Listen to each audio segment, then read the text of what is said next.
আজকে কেকের ফিনিশিং নিয়ে কিছু কথা শেয়ার করব আপনাদের সাথে। আসসালামু আলাইকুম and welcome to Amazing Bytes. আমি প্রথমেই বলে নিচ্ছি, আমি কিন্তু একদম পারফেক্টভাবেই যে কেকের ফিনিশিং আনতে পারি সেটা নয়, কিন্তু কাজ করতে করতে যে অভিজ্ঞতাগুলো হয়েছে সেটাই আজকে আপনাদের সাথে শেয়ার করব। এক একজন কিন্তু এক এক রকমের জিনিস দিয়ে কেকের ফিনিশিংটা আনার চেষ্টা করে। কেউ কেউ স্ক্র্যাপার ইউজ করে, কেউ প্যালেট নাইফ, আর কেউ ব্রেড নাইফ দিয়ে কিন্তু কেকের ফিনিশিংটা খুব সুন্দর করে আনতে পারে। আর আপনি যেই বিষয়টাতে মানে যেই জিনিসটা দিয়ে আপনার কেকের ফিনিশিং আনতে ইজি হয় সেটাই দিয়ে কিন্তু আপনি চেষ্টা করবেন। যেমন ধরেন আমি এই ছোট্ট প্যালেট নাইফটা দিয়ে কিন্তু আমি কেকের ফিনিশিংটা আনি, আর ওই দিন আমি এই সুন্দর স্ক্র্যাপারটা কিনেছি, কিন্তু এটা দিয়ে আমি চেষ্টা করার পর আমার খুব একটা ভালো ফিনিশিং আসছিল না, তাই আমি আবারও সেই প্যালেট নাইফটা দিয়েই কাজ শুরু করে দিয়েছি।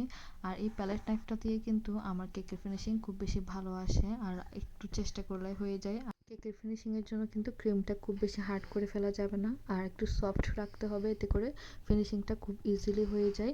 আর কেকের ফিনিশিং দেওয়ার আগে ক্রিমটা যদি পাইপিং ব্যাগ দিয়ে লাগানো হয় তাতে করেও কিন্তু খুব সুন্দর করে কেকটা ফিনিশিং করা যায়।